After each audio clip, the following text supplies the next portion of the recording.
प्रधानमंत्री नरेंद्र मोदी आज भी कर्नाटक में विधानसभा चुनाव के लिए करेंगे प्रचार। प्रधानमंत्री की आज मूडबिद्री, अंकोला और बेलहोंगल में चुनावी रैलियां। कर्नाटक के चुनावी घमासान में सभी पार्टियों के स्टार प्रचारकों ने झोंकी पूरी ताकत। भाजपा रैलियों और रोड शो कर पार्टी प्रत्याशियों के लिए जुटा रही है जन समर्थन। वहीं कांग्रेस और जेडीएस समेत सभी दलों के बड़े नेता भी जमकर कर रहे हैं प्रचार। उपराष्ट्रपति जगदीप धनखड़ आज असम और मणिपुर के 1 दिवसीय दौरे पर। उपराष्ट्रपति डिब्रूगढ़ विश्वविद्यालय के 21वें दीक्षांत समारोह को करेंगे संबोधित। इम्फाल में धनमंजुरी विश्वविद्यालय के छात्रों और शिक्षकों के साथ एक संवाद कार्यक्रम में होंगे शामिल।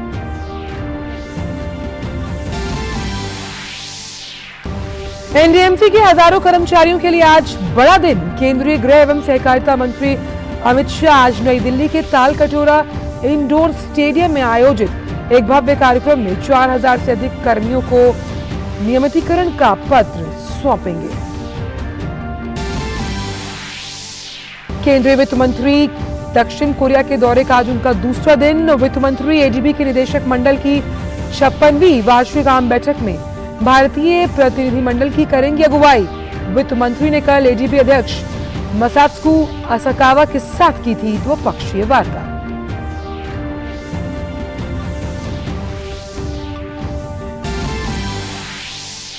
हिंसाग्रस्त सूडान से अब तक 3000 से ज्यादा भारतीयों को सुरक्षित निकाला गया। ऑपरेशन कावेरी के तहत कल 231 भारतीय नागरिक सुरक्षित अहमदाबाद हवाई अड्डे पहुंचे।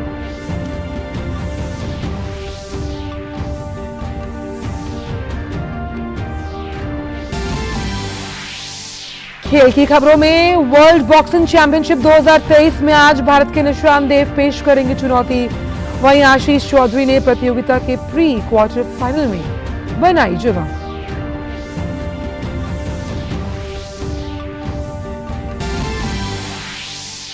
और आईपीएल के पहले मैच में आज लखनऊ सुपर जायंट्स और चेन्नई सुपर किंग्स होंगी आमने सामने। वहीं दूसरे मैच में पंजाब किंग्स और मुंबई इंडियंस के बीच होगी भिड़ंत। कल खेले गए मैच में दिल्ली कैपिटल्स ने गुजरात को दी 5 रन से मात।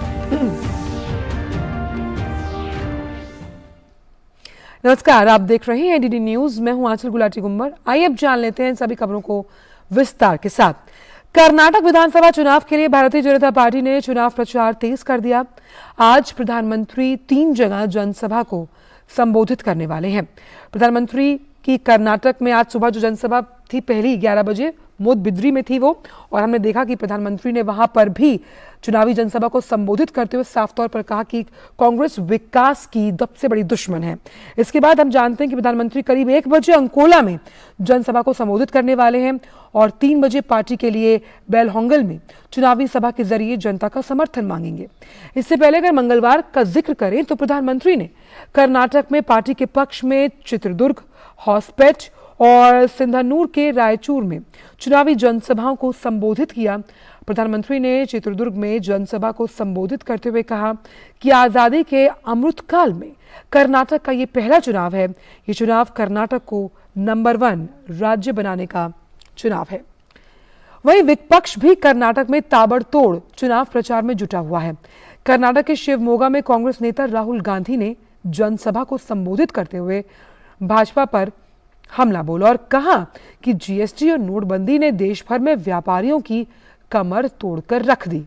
इसके अलावा पार्टी के वर्तमान अध्यक्ष मल्लिकार्जुन खड़गे ने भी पार्टी के पक्ष में जनता से समर्थन मांगा। कांग्रेस की महासचिव प्रियंका गांधी ने भी चिंतामणि कर्नाटक में पार्टी के पक्ष में रोड शो किया। कर्नाटक के मंड्या में एक चुनावी रैली को संबोधित करते हुए प्रियंका गांधी ने सत्ताधारी दल भाजपा पर प्रदेश को लूटने का आरोप लगाया। इस बीच जेडीएस के नेताओं ने भी पार्टी के पक्ष में अलग अलग जगहों पर प्रचार किया है।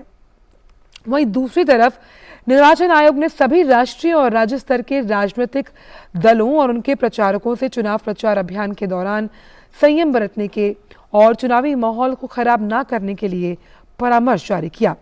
कर्नाटक विधानसभा चुनाव प्रचार के दौरान हाल के चुनावी भाषणों के मद्देनजर ये परामर्श जारी किया गया। निर्वाचन आयोग ने मुख्य निर्वाचन अधिकारियों से परामर्श के अनुपालन के लिए तत्काल उचित और विधिक कदम उठाने का निर्देश दिया है। परामर्श में निर्वाचन आयोग ने कहा कि सभी संबद्ध राजनीतिक दलों और पक्षों को चुनाव आचार संहिता और मर्यादा के भीतर ही चुनाव प्रचार करना जरूरी है।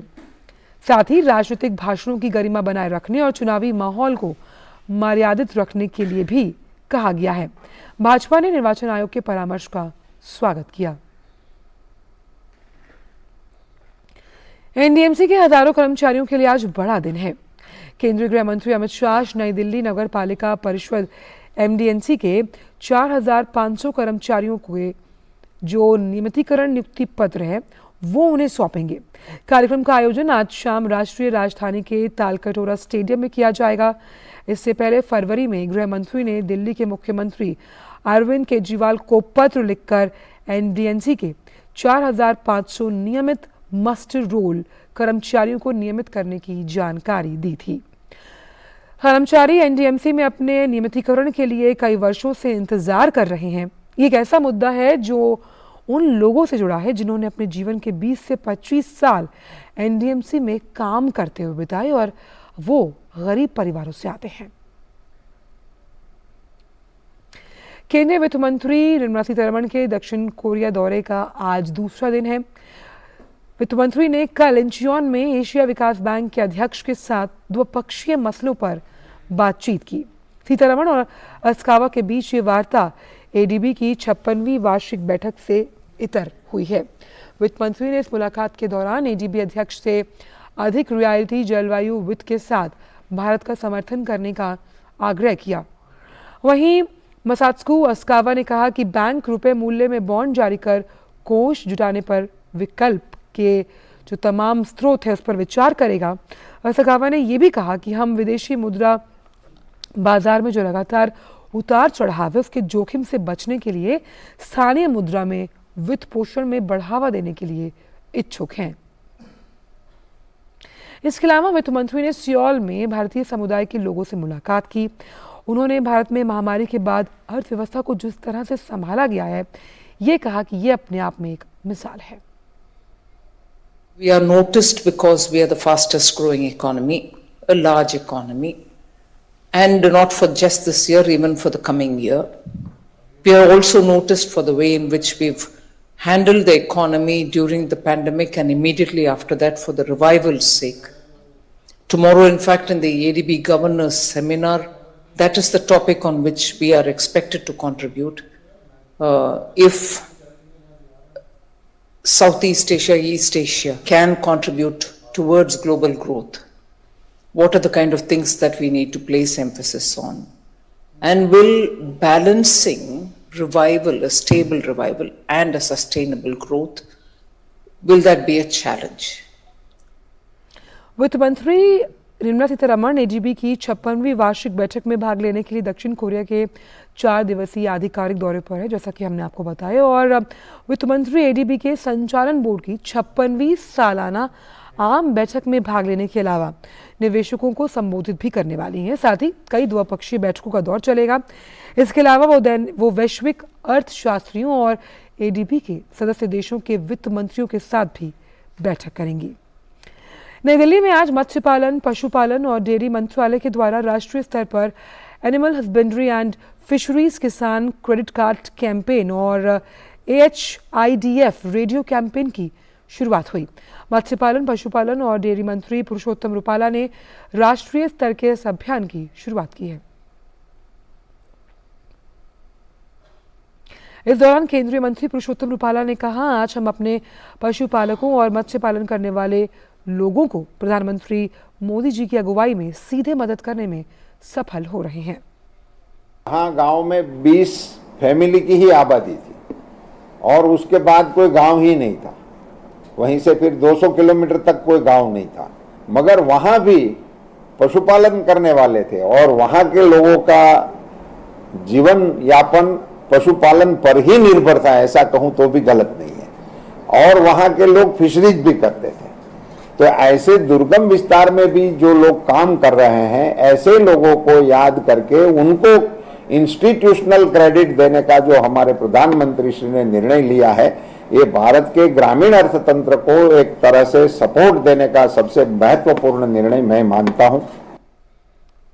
उन्होंने कहा कि प्रधानमंत्री जी के नेतृत्व में हमारे लक्ष्य है कि ग्रामीण अर्थव्यवस्था को और ज्यादा मजबूत किया जाए, साथ ही पशुपालकों और मत्स्य पालकों की जेब में सीधा पैसा पहुंचे।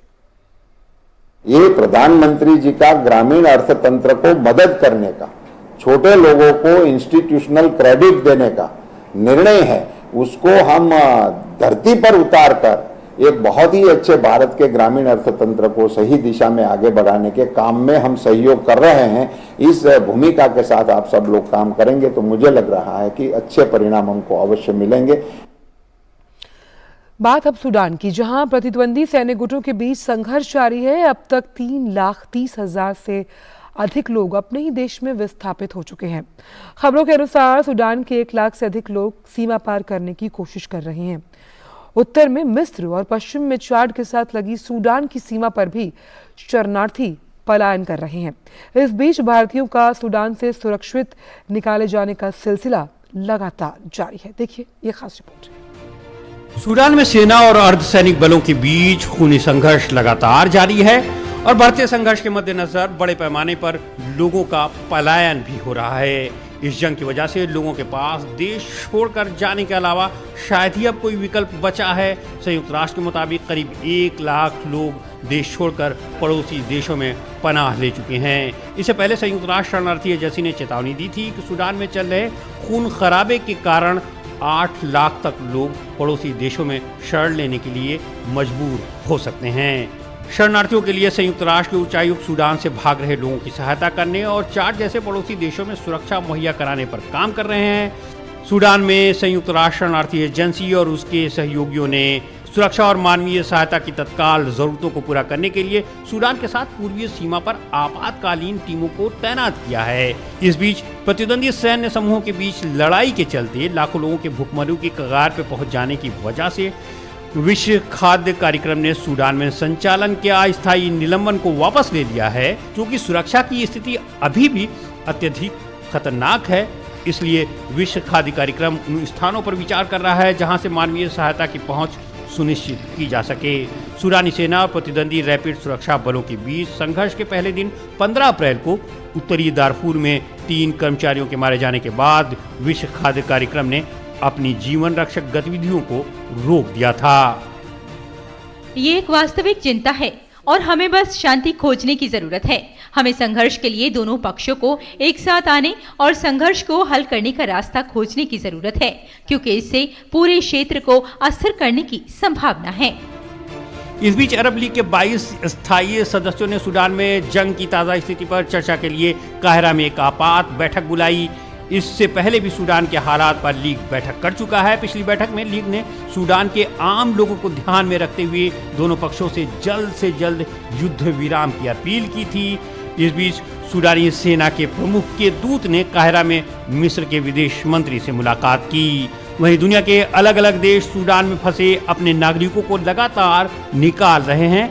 ऑपरेशन कावेरी के तहत हिंसाग्रस्त सूडान से भारतीयों की सुरक्षित स्वदेश वापसी जारी है। ऑपरेशन कावेरी के तहत भारतीय नागरिकों को लेकर जिद्दा से एक और विमान अहमदाबाद पहुंचा। इस विमान में 231 यात्री सवार थे। पिछले 8 दिनों में 13 भारतीय वायुसेना के विमानों और 5 नौसैनिक जहाजों के उपयोग से अब तक 3,195 भारतीयों को सूडान से सुरक्षित बाहर निकाला गया है। उधर रूस के रक्षा मंत्रालय ने मंगलवार को कहा कि वो सूडान से 200 से अधिक लोगों को निकाल रहा है। इस बीच सैकड़ों अमेरिकी और ब्रिटिश नागरिकों को सूडान से निकाले जाने का इंतजार है।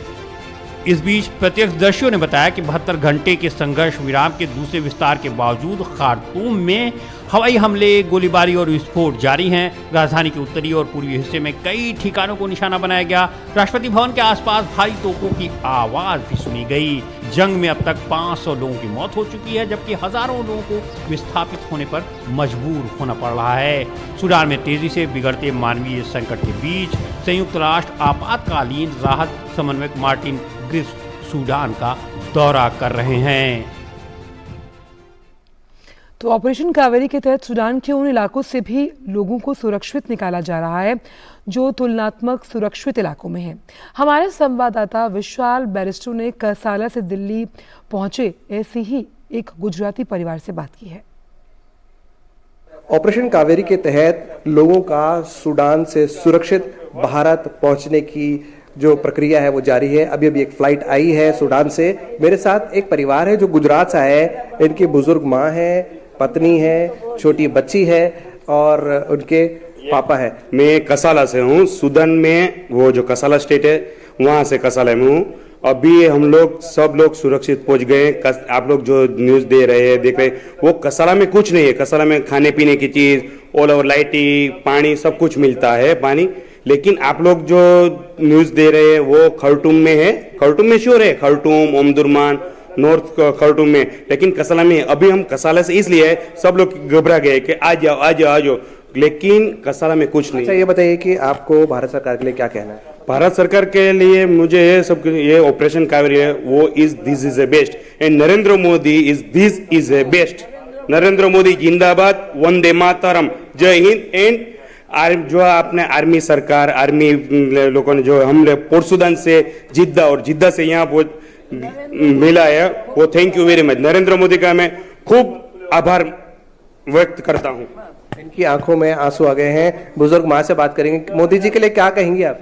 નરેન્દ્ર મોદી જેવા માણસો બહુ ઓછા દુનિયામાં થશે। નરેન્દ્ર મોદી તો મારા ભાઈ કરતા પણ વિશેષ છે। એટલા સારા માણસ છે કે જેનો ક્યાંય એનો શું ભાષામાં એનો ઉપકાર માનવો એ નથી ખબર પડતી કે દૂર બેઠા પણ આપણું કેટલું કરે છે। બહુ આકરું છે એ બધું। इनका ये कहना है, मैं नरेंद्र मोदी का धन्यवाद किन लफ्जों में करूं? उन्होंने हमारे लिए इतना कुछ किया है, दिल से धन्यवाद। आप क्या कहेंगी? नरेंद्र मोदी जिंदाबाद, थैंक यू, वंदे मातरम। बेटा आप क्या बोलोगे? कैसा लग रहा है आपको इंडिया के वापस? अच्छा लग रहा, thank you Narendra Modi. Thank you Narendra Modi. ये छोटी सी बच्ची का कहना है। इनका कहना है कि नरेंद्र मोदी ने मेरे भाई जैसा का फर्ज अदा किया है और ये पूरा परिवार सुरक्षित है। एक माणस पण नरेंद्र मोदी जेवू न थाय। लाखों में एक है नरेंद्र मोदी, उनके जैसा सरल इंसान कोई नहीं है। कैमरामैन सौरभ और प्रबोध के साथ मैं विशाल बैरिस्टो, डीडी न्यूज, दिल्ली। बात पश्चिम बंगाल की, जहां के पूर्वी मेदिनीपुर में भाजपा कार्यकर्ताओं की कथित हत्या से हंगामा शुरू हो गया। भाजपा ने आज 12 घंटे बंद का आह्वान किया। भाजपा ने इस हत्या के लिए टीएमसी को जिम्मेदार ठहराया और घटना में शामिल लोगों की गिरफ्तारी की मांग की है। भाजपा ने कहा कि टीएमसी इस महीने होने वाले पंचायत चुनाव को जीतने के उद्देश्य से इलाके में डर का माहौल बना रही है। इसके मद्देनजर उसने विपक्षी पार्टी के कार्यकर्ताओं का उत्पीड़न तेज कर दिया।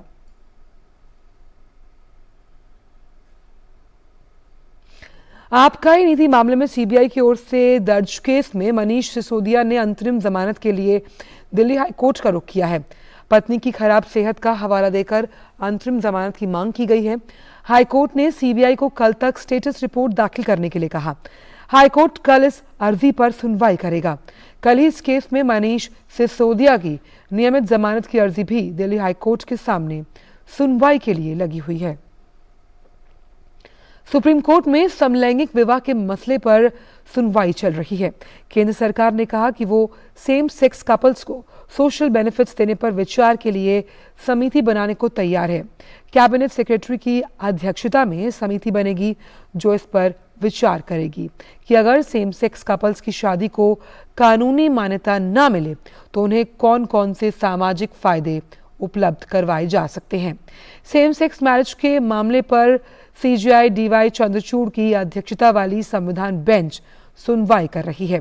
देश भर से समलैंगिकों ने मिलकर सुप्रीम कोर्ट से गुहार लगाई कि उनकी मांग है कि समलैंगिक जोड़ों के विवाह को स्पेशल मैरिज एक्ट के तहत कानूनी मान्यता दी जाए।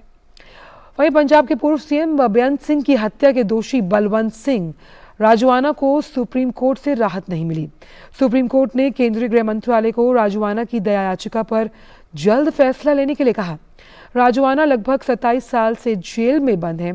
उसने दया याचिका के लंबे समय से पेंडिंग रहने का हवाला देकर फांसी की सजा को उम्र कैद में तब्दील करने की मांग की थी। सड़क परिवहन विभाग ने फास्टैग से दैनिक 193 करोड़ रुपए से अधिक टोल संग्रह का एक नया कीर्तिमान स्थापित किया। सड़क परिवहन और राजमार्ग मंत्रालय ने कहा कि पिछले महीने की 29 तारीख को एक दिन में 1 करोड़ 16 लाख से अधिक लेन देन दर्ज किए गए। फरवरी 2021 में सरकार द्वारा फास्टैग को अनिवार्य कर दिया जाने के बाद फास्टैग कार्यक्रम के तहत टोल प्लाजा की संख्या 770 से बढ़कर 1228 हो गई, जिसमें 339 राज्य टोल प्लाजा शामिल हैं। उपयोगकर्ताओं के बीच लगभग 97% की प्रसार दर है और उन्हें 6.9 करोड़ के अधिक फास्टैग जारी किए जाने के साथ इस प्रणाली ने राष्ट्रीय राजमार्ग से संबंधित शुल्क प्लाजा में प्रतीक्षा समय को कम कर उपयोगकर्ताओं के अनुभव को बेहतर बनाया है। ईपीएफओ ने हायर पेंशन का विकल्प चुनने के लिए तिथि को आगे बढ़ा दिया। पहले इसकी अंतिम तिथि 3 मई की थी, लेकिन ईपीएफओ ने अब इसे बढ़ाकर 26 जून 2023 कर दिया।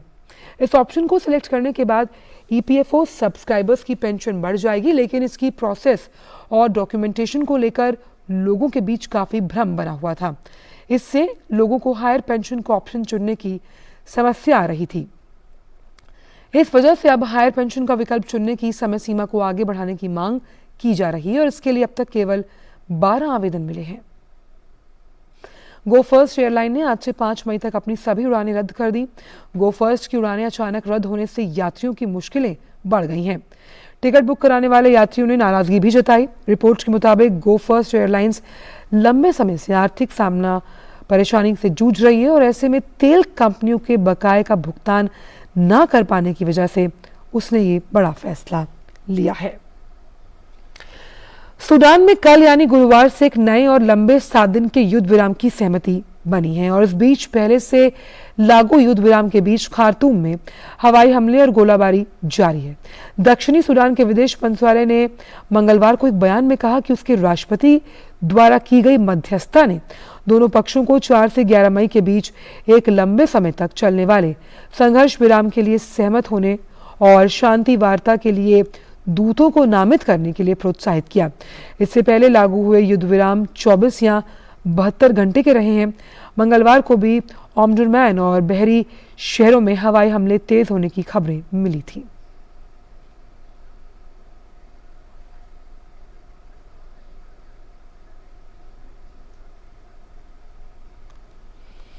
धीरे चलते आपको नेशनल कॉन्फ्रेंस ऑफ एग्रीकल्चर में, जहां पर केंद्रीय कृषि मंत्री इस वक्त बोल रहे हैं। और इस वजह से फर्टिलाइजर की उपलब्धता भी बढ़ी है।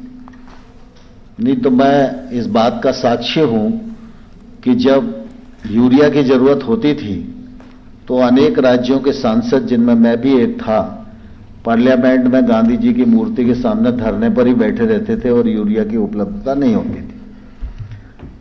आज पिछले 7-8 वर्षों में इस प्रकार की परिस्थितियां, विभिन्न प्रकार के जो सुधार हुए उसके कारण हुई है कि एकदम कमी नहीं हुई और वितरण व्यवस्था ठीक प्रकार से चलती रही।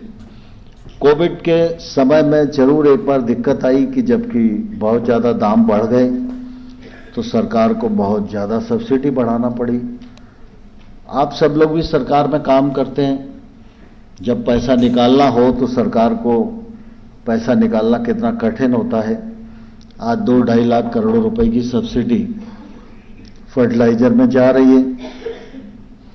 हम सब इस बात को भलीभांति जानते हैं कि अगर ये सब्सिडी बचेगी तो निश्चित रूप से कृषि क्षेत्र में और देश के अन्य क्षेत्रों में ये पैसा काम आएगा, तो हम कहां के कहां पहुंच सकते हैं।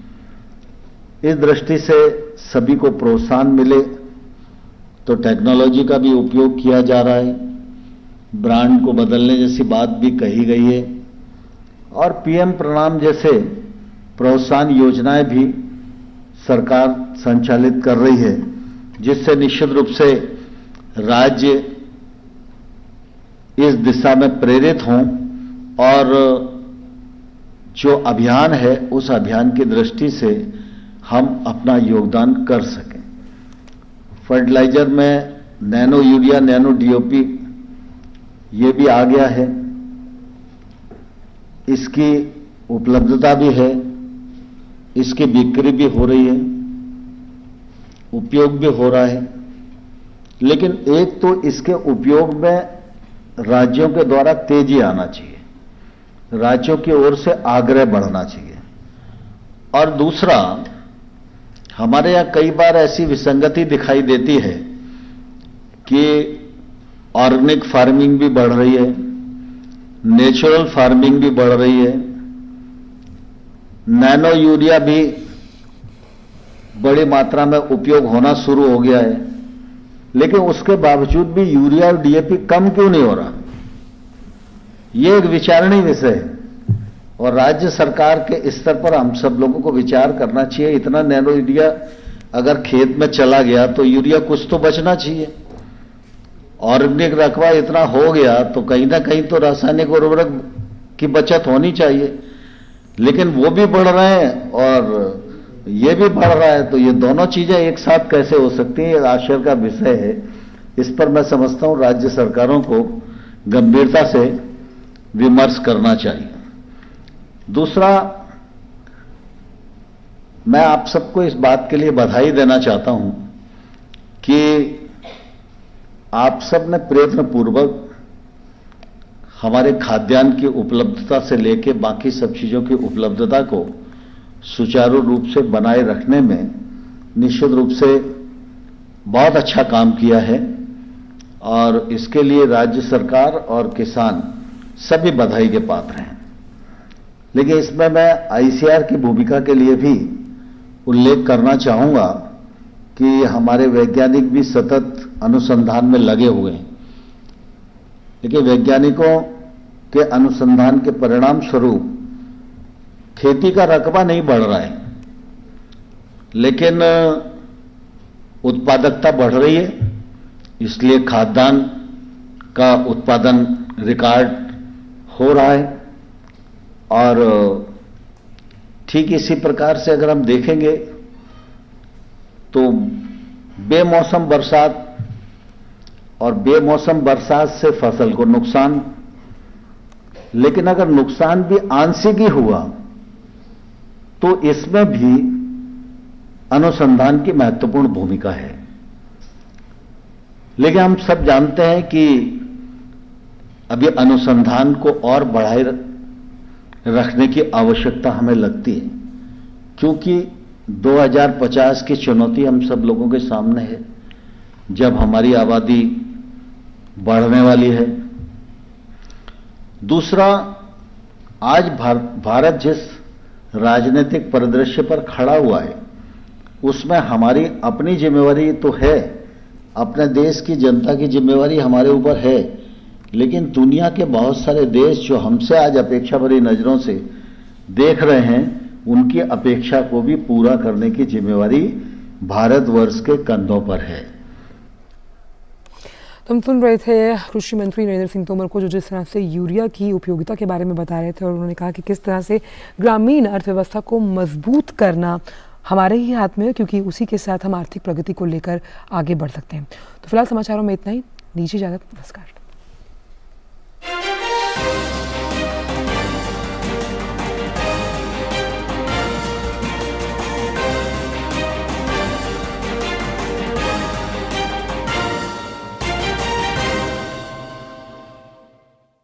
संस्कृत में टेलीविजन की एक